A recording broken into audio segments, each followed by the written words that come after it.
One of the most confusing aspects of Nancy Guthrie's abduction is the timeline of events, especially as it pertains to camera footage. And in this video, I'm going to explain why it's not as clear-cut as some people believe. Let's start with outlining what law enforcement has told us. At a news conference on February 5th, Sheriff Nanos outlined several key events. At 1:47 a.m., the doorbell camera disconnects, and at 2:12 a.m., software detects a person on camera. And at 2:28 a.m., Nancy's pacemaker app shows it was disconnected. I think we can all agree that the pacemaker disconnect is pretty unambiguous. Nancy was physically distant from her phone by then, never to return. It's those first two data points I want to focus on.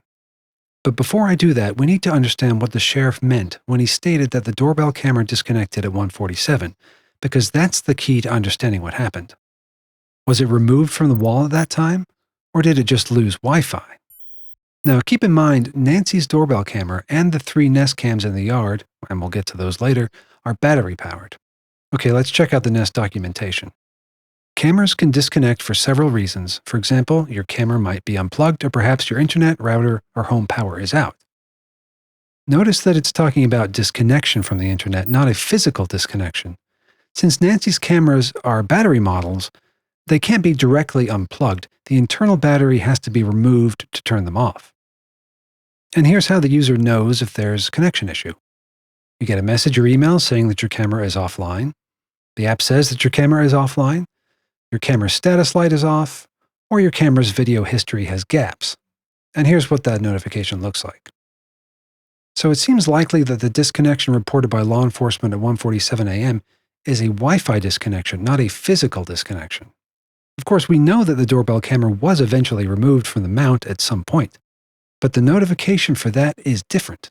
In fact, I can't find a screenshot of an unmount message in an iPhone's notification center, just in the Google Home app, and it looks like this. Nothing like that was reported by law enforcement, so it's possible the camera was disconnected from Wi-Fi at the time of unmounting, a notification wasn't sent for this event, or the sheriff just decided not to release that info. We just don't know.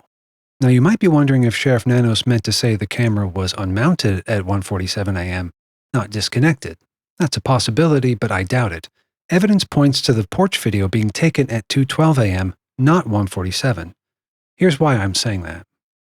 1. A person detected event happens at 2:12, we know that. And those porch video clips are the only ones available from the abduction period. And we clearly see a person.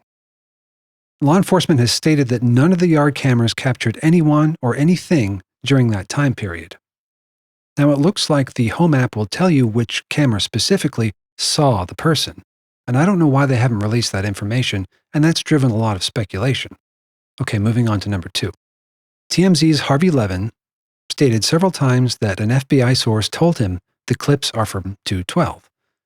Here he is on Fox News.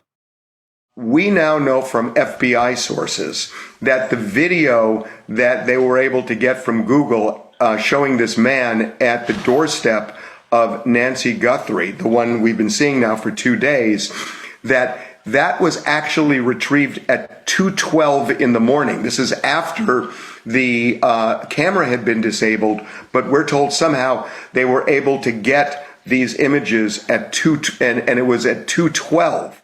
And 3, I measured the suspect's moonlight shadow and estimated the time to be around 2:15 a.m. A few other folks tried this experiment as well, and they got around the same value. To prevent bias, I didn't tell them which video frame I used to determine the time, and I didn't tell them what time I came up with before they gave me their time.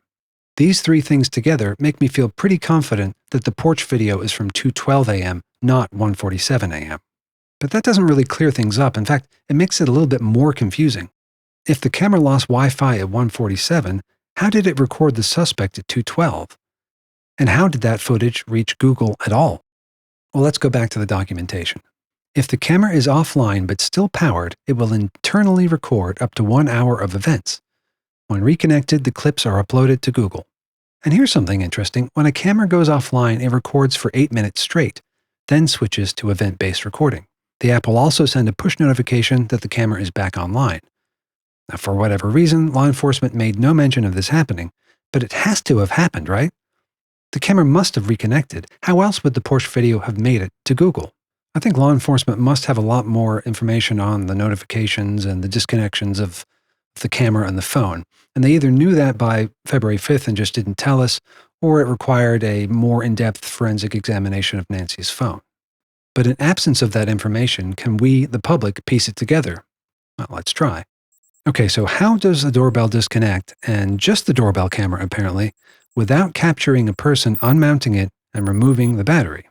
This is where a Wi-Fi jammer might come into play. A jammer won't stop a Nest camera from recording, nor will it distort the video since it's captured internally. But it will prevent video and notifications from being sent from the camera to the phone and to Google. But if the jammer is turned off while the camera is still in Wi-Fi range, the camera reconnects, uploads the footage, and presumably sends any pertinent notifications to the phone. So it's possible that the suspect jammed the doorbell camera at 1:47, spent 25 minutes doing something or just waiting, and then came back in costume on the porch at 2:12 to do his little show. The Wi-Fi may or may not have been jammed at that point. If it was still jammed, it must have been unjammed sometime before the camera left Wi-Fi range or deactivated. And remember, one of Nancy's neighbors reported a Wi-Fi interruption around 1 a.m. because their Ring cameras went offline.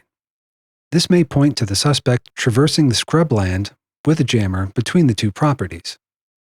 Unlike Nancy's Nest cameras, Ring cams don't record internally if Wi-Fi is lost. So that footage is gone forever. It makes me wonder if the suspect knew this, and if so, it makes his porch blunder seem even more unbelievable. In fact, I don't think the porch footage was a mistake at all. The crime is too clean, too well thought out to have made such a boneheaded mistake. I believe the porch footage was meant to be seen first thing on Sunday, and that the suspect erroneously assumed Nancy had a Nest subscription. The delay in video recovery might explain the delay in the ransom messages, which maybe were meant to arrive after the footage was found. Thanks for watching.